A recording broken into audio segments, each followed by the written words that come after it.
Hey, and welcome back to the podcast. We are here with Lesley Hensell from riverbendconsulting.com, and we're going to be talking about Amazon, about e-commerce, about doing all those nooks and crannies, all those tidbits, all those things you need to know about, like having a virtual assistant run things, getting unbanned if you need to, and all those, just the gamut of all the things that Riverbend Consulting does and things that you should be doing if you're in e-commerce or in Amazon. So Lesley, glad to be talking to you.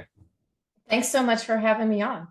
Glad to have you. So with all the things that your company does with 85 employees and all the things that you do as far as client services, there's so many places to go, so much to talk about. But what is your focus these days? What has you fired up? So enforcement on Amazon is really difficult. And for those that don't know, enforcement means Amazon will throw your business off the platform. Amazon will throw your ASINs off the platform. And my company spends a whole lot of time on that. But then also we are investing a lot of time lately in helping our clients to get more business. So there's a lot of competition. PPC gets harder all the time and more expensive. So it's really important that people on Amazon maximize their listings, optimize, do all these little boring strategies that don't sound sexy, but can actually make you some real money. And yeah, those boring strategies, it's like, well, it could be boring, but someone goes and hires someone like your company who eats and sleeps that for breakfast. So it's exciting for you guys. And then also, it might be boring in the moment if you say, I've got this problem and there's this thing I'm not paying enough attention to. But if you then see the results of that boringness and you turn the boringness into more money, well, then maybe that's something to get excited about. Absolutely. You know, what's funny? Anyone who's been on like an Amazon group on the internet, somewhere on Facebook or something, they'll see these screenshots people put up. And it's like the front page of their Amazon seller app where it shows what your revenue numbers are. People put up these screenshots showing, look, I made $1 million yesterday. And what you don't see is all of their expenses, their cost of goods, how much they're paying in Amazon fees. For all you know, they actually just lost a bunch of money. So I think there's a whole lot of that attitude out in Amazon land of, it's not necessarily get rich quick, but what's this sexy, cool graph I can show you, my ACOS and how this PPC campaign did, and woo, and all of that looks really cool. But did it actually make you money in the end? I mean, so many things don't. And a lot of times it is the day-to-day, really boring, sitting down, doing the hard work that makes money. Just because it's online business doesn't mean it's set it and forget it. And that drives me crazy in a few ways when I see posts like that, because I think, okay, I'm supposed to see this and get motivated and excited and say, if only I could get to like 2% of where this Mr. Screenshot is. But then I get discouraged and think, well, like I'm so far away from what he posted. And then I get into like the dreadfulness and think, even if I get to where he is, then that's just the tip of the iceberg that I'm seeing, and there's all the other expenses. So I end up going through just like 8 different emotions, just looking at that person's screenshot. And I think, okay, after going through all of that, maybe I should just focus on me and, build my own business and not try to catch up or copy like someone's, best highlights that they've showed. And so you said before a few minutes ago that there's all this optimization that needs to be done, right? And going and making sure that the keywords and the listing is there, and maybe Amazon, remove the ASINs, or maybe you have some competitors doing some shady stuff. So what's kind of the starting point? Like if someone comes to you and your company as a new client, and I'm sure they have an existing business and they have all this mess, and they say, I don't even know where to start. What's the answer? Where's the starting point? So for listing optimization, the first thing you're going to try and find are either you've got a listing that's performing well, but not well enough, or you've got some really low hanging fruit where it's something that really should be killing it and it's not. So everyone's got some listings that are doing pretty great, right? And then you've got some that are duds because the product was a dud. So that's not where we're going to look first. We're going to look for things where we really think you should be performing better. Why aren't you? And a lot of times we then start first with the keywords. Everyone's keyword research tends to focus on whatever their PPC keywords are. That's not always the right answer. And a lot of times they're ignoring any long tail keywords, which can be super useful in a listing. You're not going to use them on the listing detail page, but they're going to be in the back end keyword section. You're going to put those long tail keywords. There's opportunities like that that people who are too focused on PPC don't see. So we look at keywords first. Second, we look at images. Images are almost everything on Amazon. Are you using all 7 images? Are you using babies, dogs, or hot women in your lifestyle images? Because babies, dogs, and hot women sell products. Is the copy well written? Do you have A+ content? We can create all of that for our clients. And really quickly, you've got a listing detail page that looks completely different and can compete with anybody, even much larger brands. And so what's going through my mind is you were explaining, like, okay, if they have all these different product listings, right, and some need work on the keywords or the images, what's going in my head, the ranking, it's like an A through F scale, right? If something's an A, it maybe doesn't need that much work right now, but like the B's and C's are what you're talking about, right? And if they're at like a B, maybe there's some like long-term work that needs to be done. But like what seems exciting is the kind of grade C sort of listings where it's like it really should be doing way better than it currently is. So they need to be looking at the long tail, the product listing, and using all of those photos and things like that. And so, but we're just on a podcast, we're making it super simple. And of course, there's more to it, and you can talk for 7 hours straight about all the 700 things that should be done. And to kind of help us get a taste of what we're talking about here, I'm sure you have some fun success stories, right, with some of these clients where they're in all these like crazy niches and they have this really cool product, this really cool listing, and you kind of made this work. So do you have any fun stories like that of like a dramatic before and after where just like it really shows the uniqueness of Riverbend Consulting? Absolutely. So we have a client who sells men's underwear. You want to talk about competitive? Men's underwear is competitive. There are so many other listings out there, and most of them are big name brands. And then you're also competing against Amazon Basics. And Amazon will rank its own Amazon Basics higher. That makes it extremely difficult. This same seller sells a lot of big and tall. So we went into the men's underwear listings, changed all of the images, and really focused on the keywords. The keywords were not broad enough. They were super, super focused. And really, I think that's because they use the exact same keywords that they were using in their PPC campaigns that they had refined over time. So they were like, these 5 keywords are the magic. So this is what we're focusing on in the listing detail page. So we broadened out those keywords and added A+ content as well. So that's also enhanced brand content is the new name. I think that's a terrible name. I think Amazon should have stuck with A+ content personally. That's good because that keeps the riffraff out, right? If they don't know what the term is, you say, here's our secret. So the enhanced brand content, y'all, it's lower on the listing detail page. It's usually like a really large image and it's got embedded text in it, and it will showcase a lot of times your entire brand instead of just that particular product line.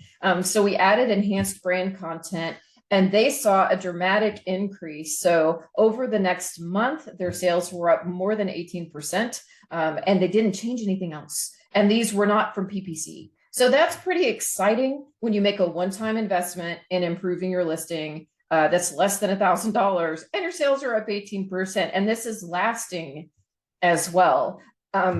Excuse me, we have another client who added a video to their listing, and it dramatically changed things for their listing.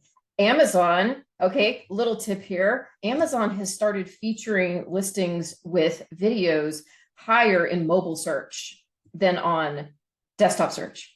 And in some cases, it's actually like playing a preview of the video in the search as you're scrolling. If you pause, it'll start to animate the video, which is nuts. It doesn't work on everyone's phone, but it's working on more and more as they go. So that is a real reason to, again, enhance that listing, optimize that listing, throw a video in as your 7th image. And that will get you views. It'll get you higher in search, and people will click on that as they scroll. And so do you think it's a good idea in general to just if a platform that you're using to market your business, if they offer a new feature or a new field in the profile, it's a good idea to just fill that out anyway, right? Like I was thinking the other day of like someone was saying like your meetup profile has a section for your bio, and everyone puts like their picture on social media, but they don't fill in their bio. And like just when you're explaining things like this, like Amazon has the enhanced content, or you can add a video, which it seems like it's a good like just long-term evergreen. If you're looking to like satisfy the algorithm of any platform, fill in whatever they offer, right? Fill in whatever you can. That's such a great point, because it's not like any of this is some new program they might discontinue. You know, they have things they try out that go away, but the number of characters available for back-end search terms is the number of characters available for back-end search terms. They're not going to reprogram that tomorrow. And perfect example is the back-end search terms. There are people who will just put in like 5 search terms. You can have hundreds of characters in there. Use every dang character. Why wouldn't you use every single one of them?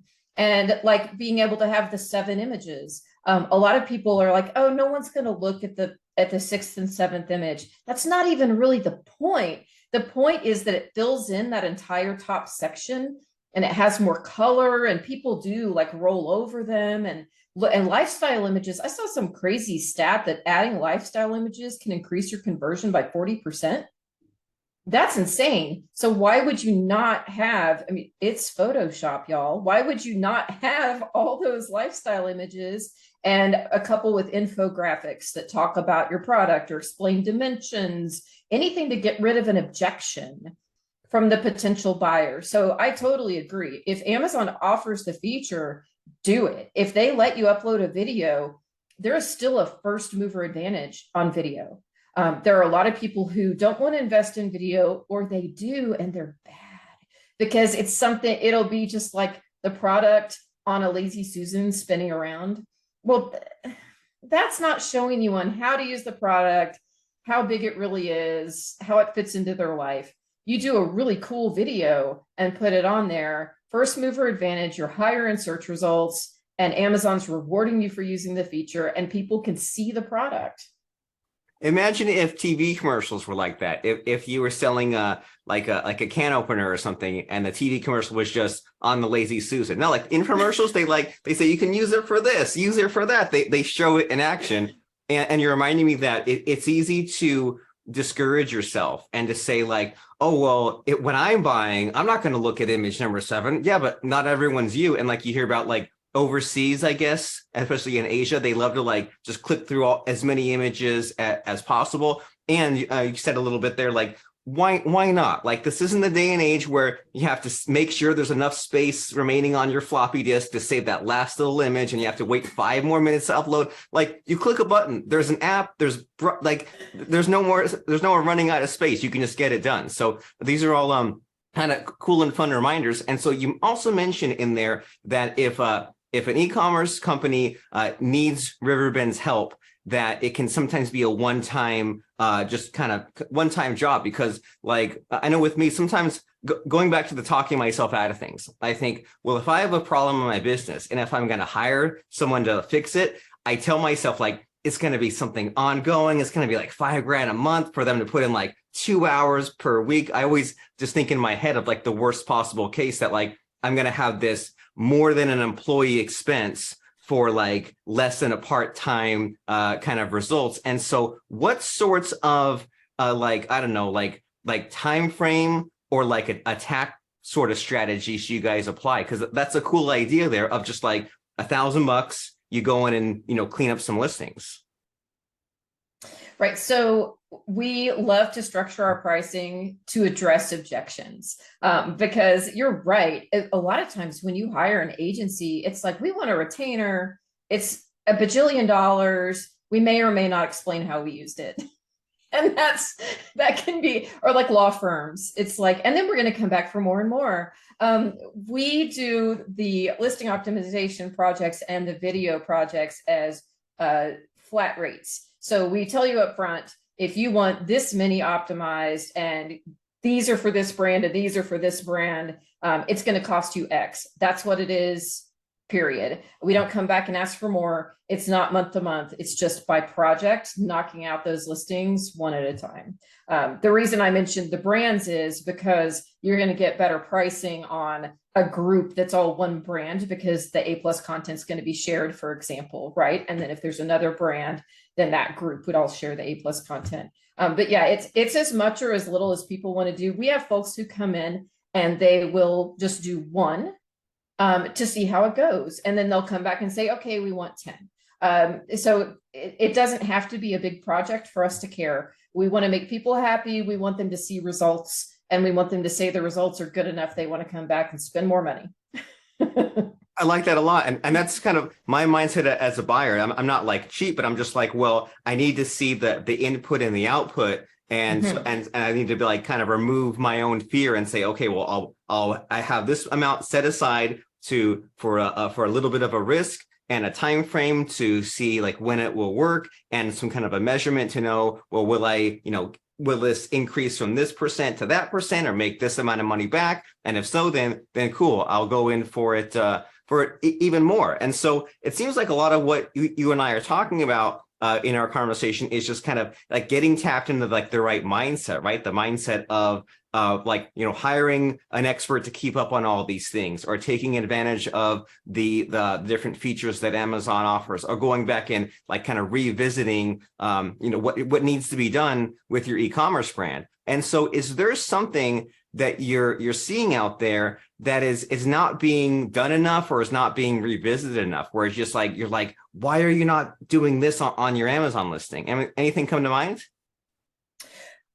Absolutely. So the keyword stuffing thing is still a thing, where people on their listings, on their titles, they're keyword stuffing and not putting their own brand name in there, and not developing their own brand. Now, if that's because you don't actually have a brand, I get it, but just know that generic products are not welcome on Amazon anymore, so you need to have a brand. But once you've done the brand thing, you've created a brand, you've done brand registry, you've done the work, for heaven's sake, put your brand name in the title of the listing, or you're never going to develop repeat customers. Over time, people are not dumb. They will learn what the brand is if it's something they're going to purchase again. Also, if they look back through old orders because they want to repurchase, you need to train them to see that brand name along with the photo.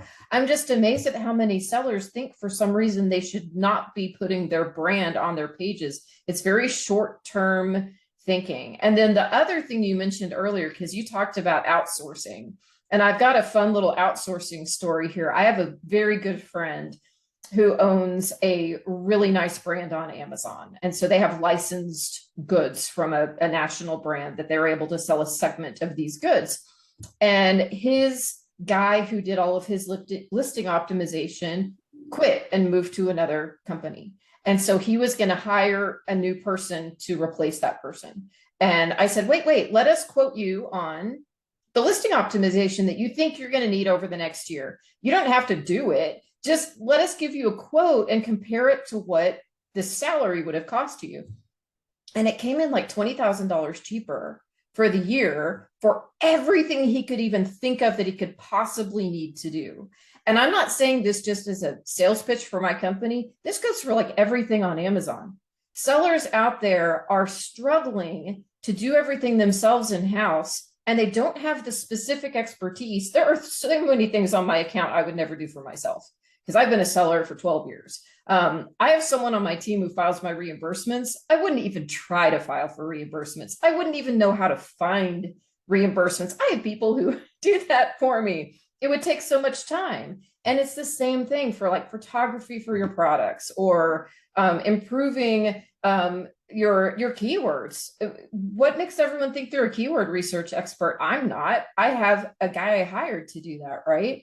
The business has become so hyper professional now, with so many really great competitors out there. You have to invest in some other professionals, whether it's like there's a lot of single operators out there that are cheaper, or an agency that'll give you, bulk discounts or whatever. And frankly, 2023 is going to be a very challenging year.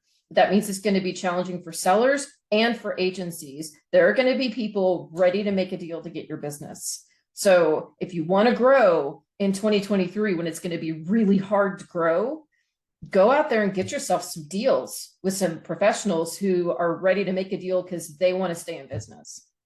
Well, that's a fantastic mindset, and it's reassuring because there's more than one way to do it, right? And you don't have to get locked into just that one person, that one employee who like might not be able to. I mean, they can't know everything, and they might not even stay up to date on everything the same way that like a team or a company of yours. I mean, how many different like courses will this person or that person, or like conferences will they have to go to just to keep their knowledge fresh to make all that happen? And so so as you said, moving into this kind of 2023, maybe scary times, when you hear all these success stories on Amazon, right? About how like, they put out like these like barbecue gloves or like a cutting board or something. And you think, well, there might be a story in there, but you think, is there room for more of that?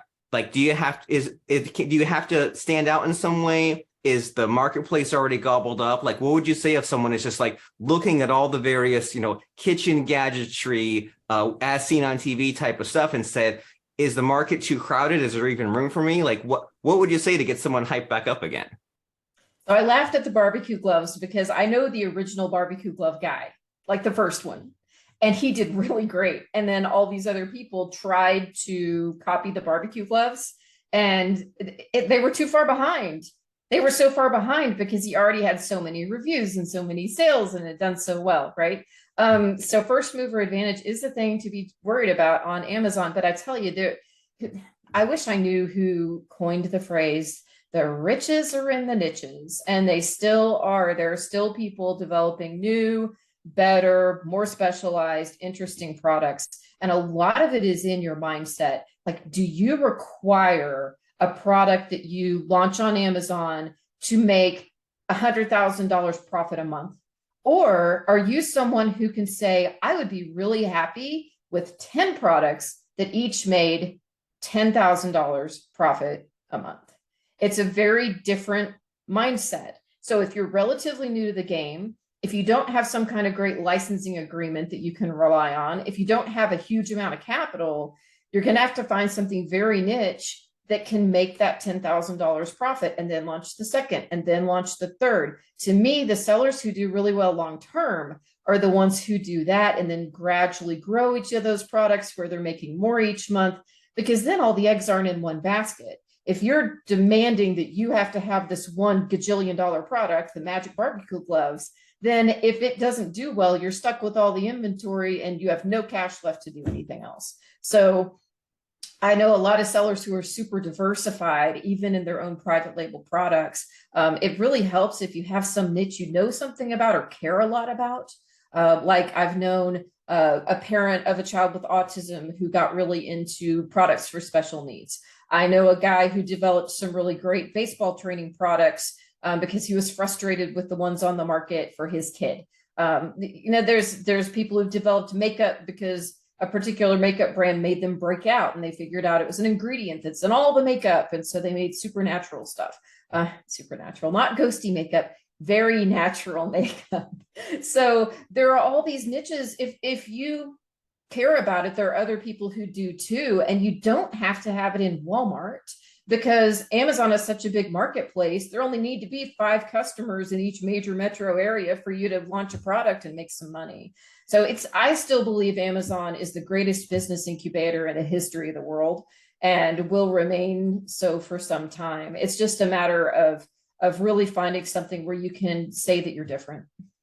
I like that a lot. So the key to the uniqueness is to see where you yourself are frustrated and you are not getting the solution you want with the e-commerce products out there. And then you feel that need. So that way you're not overthinking it. And the passion is already built in a way, because your needs are not yet met. So you're creating your own solution. And yeah, the amount of special, super customized niche down items are crazy these days. And even like a good reminder for me, like during pandemic times when they were saying 0.2% of people got sick or died, and it's like millions of people. It's like you forget how many people are out there in all these different areas. The world's lousy with human beings, and they all have like their own little hobbies, and they're all on things that they need you to create on e-commerce. So if someone says, okay, I'm stuck in a bubble. If they say I'm doing too much of it on my own, or I'm like kind of stuck in my team, or I'm just stuck in like my networking, my circle of friends, and I need better workers to get this done, right? Better people, like experts, getting the Amazon listing, getting the Amazon business where it should be. What will get them to Riverbend Consulting? What do they need to know to be ready for you and your company, and to go to the website and to start the conversation and start getting on the buying train and be happy? What do they need to know to go over to Riverbend Consulting and become a client? So we have a couple of really easy ways to get in touch. One is to just go to our website at riverbendconsulting.com. We have forms you can fill out with different products, services that you're looking for. We also do something that many people don't anymore. It's crazy. We've got a phone number on the website, and people answer when you call. And I actually, people bring this up to me all the time. Like, people answer the phone and they answer my questions and they'll talk to me. A lot of the problems we solve are pretty complex. And it's not a one size fits all. And so our clients need to know we actually understand what we're talking about. We can help you. Or if y'all have a problem about Amazon and it's not our thing, call us anyway, because we know a lot of folks. We know a lot of independent contractors. We know a lot of agencies. We love to refer to our friends and people that you can trust. So either one of those is great. And also over on LinkedIn, if you find me under Lesley Hensell, I write about Amazon many times a week. So if you just want to keep up on some of the new updates, you can check me out over there and connect. Well, fantastic. So let me plug those locations. So riverbendconsulting.com. It's all on the background, so you can't miss it. And then Lesley Hensell on LinkedIn. That's Lesley, last name Hensell. Amazing. Someone calls a phone number, they answer the phone, and they have a conversation. And like, that's kind of like, if there was like a repeat lesson with these podcast interviews, Lesley, it's that like, if someone is listening to a podcast and that this is like getting them excited, why not reach out? There's always guests like you who are on and talking about stuff, and it's way too easy to just like have your notebook full of notes and say, oh, I listened to episode 12 and I learned this. But it's like, the next step is to contact some of these companies. And so you out there as a podcast listener, I'm talking directly to you. Lesley shared some cool stuff and she got your attention. She gave you some ideas. So if you stop now, everyone would be losing, right? Because you wasted time. You wrote down some stuff that was never used. So use it now and go to riverbendconsulting.com and add Lesley on LinkedIn and just take the next step and talk to her and her team. Call them on the phone and explain your situation. At the very least, absolute worst case is you yourself get some clarity explaining about what you have, and you made a new connection and you find out what's out there. But better case or best case is that you go to Riverbend Consulting and you say, these are the people exactly for me. This is why I've been stuck. I've been held back in my e-commerce business. They will take me to the next level. Riverbendconsulting.com is the place to go. So as we wrap up our conversation here, Lesley, you got me all fired up, got me all energized, but I want to make sure I'm not going too fast. So is there anything that you either think we left out that we can sneak in really quick, or are there any final parting words of advice? That way we end our conversation on a high note. What do you think? Oh, absolutely. You asked the question earlier about essentially, can you still make some money on Amazon, or is it just too crowded out there?